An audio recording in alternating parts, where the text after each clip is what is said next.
Les gens viennent se recueillir sur le cercueil, pleurent toutes les larmes de leur corps en pensant que leur proche y part à la crémation, sauf que dedans, on n'a pas le bon corps, tout simplement. Speech. Août 2018, je démissionne de mon poste de boulanger. Je regarde les annonces à proximité de chez moi et je vois marqué pompe funèbre à 500 mètres. On me propose un CDI avec un essai de 3 mois. Et donc, septembre 2018, je démarre à l'entreprise Funecap, Roqueiclair. Je monte avec un maître de cérémonie. Première chose qu'il me dit, quoi que tu vois, quoi que tu fasses, tu dis rien.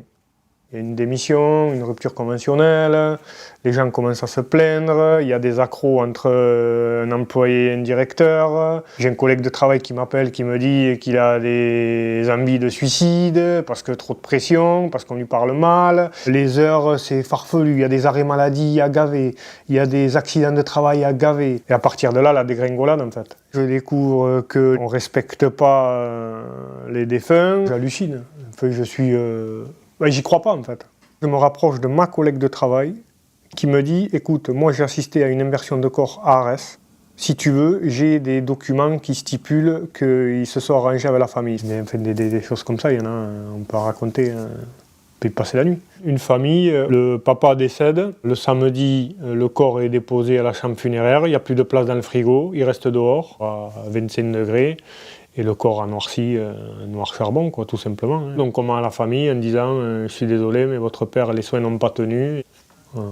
La personne, lundi, est censée prendre un corps, procéder à une mise en bière et à une fermeture de cercueil. Sauf qu'arrive au funé, il ouvre les frigos, il n'y a pas le corps. Son collègue se rend compte qu'il s'est trompé de corps. Le régulateur, de ce qu'il dit, lui ordonne de couper le bracelet. Il met le nom qui va bien sur le bracelet et ça passe, il ferme. Donc la cérémonie se fait, veuillez vous lever, procéder au dernier geste. Donc les gens viennent se recueillir sur le cercueil, pleurent toutes les larmes de leur corps en pensant que leur proche y part à la crémation. Sauf que dedans, on n'a pas le bon corps, tout simplement. Réunion avec les boss, et là ils disent on ne dit rien, personne ne sait. Et on passe à autre chose, quoi. Ah, c'est un secret, tout simplement. Il n'y a aucun document qui marque si on se trompe. Ça n'existe pas, en fait, tout simplement. Parce que ça ne doit pas arriver, ça ne peut pas arriver. On ne peut pas. Nous avons une fiche obsèque avec un marqué cercueil standard ou hors gabarit. Donc nous prenons le cercueil standard, nous allons à la chambre funéraire. Le cercueil fait 1,80 m de long, le corps fait 1,90 m ou 1,95 m. Donc partant de là, le corps, il manque 10 cm ou 15, on met où en fait, les jambes? Donc on appelle le bureau, il faut le faire rentrer, démerde-toi, coupe un tendon, casse une jambe, etc. Bon, je te laisse, merci, au revoir. Il te raccroche, tu as la famille derrière la porte, toi, tu es totalement démuni en fait. Moi, je n'ai vu personne casser quoi que ce soit. Par contre, effectivement, tu tords, tu forces, comme si une valise ne fermait pas en fait, tout simplement. Tu fais ça par la force. Étant donné que tout ce qu'on fait, c'est déjà facturé en fait. Donc ce qui est facturé n'est plus à faire, c'est comme si ça n'existait plus en fait. Il faut que ça passe.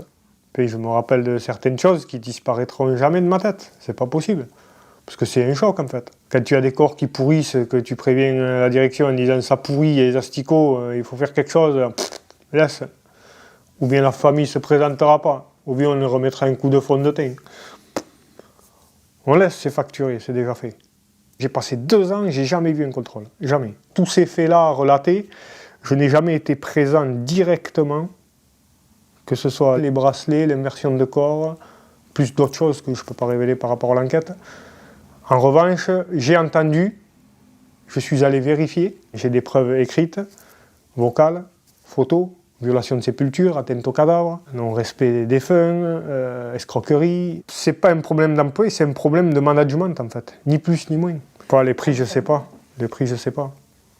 Je peux pas vous dire, ça peut aller de 3 000 à 10 000, 15 000 euros. Il n'y a pas de limite en fait, c'est un casino. Mais on vous le dit que c'est un casino qui perd jamais. Il y aura tout le temps du monde, quoi qu'il en soit, il y a tous les jours des morts.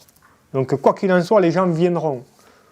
Mais ça touche tout le monde en fait, le truc il est là, c'est que ça peut toucher tout le monde. On se sert de la tristesse des gens pour leur soutirer un max de fric en fait. C'est ça qui est dingue en fait, et moi c'est ça qui me répugne en fait. Avant moi effectivement j'ai appris qu'il y avait des gens qui ont alerté avant, mais ils sont partis avant, avec une rupture conventionnelle.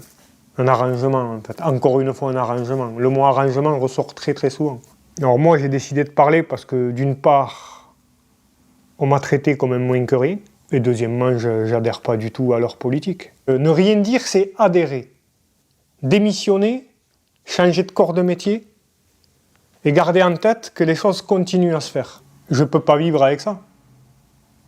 Pour moi comme pour mes collègues.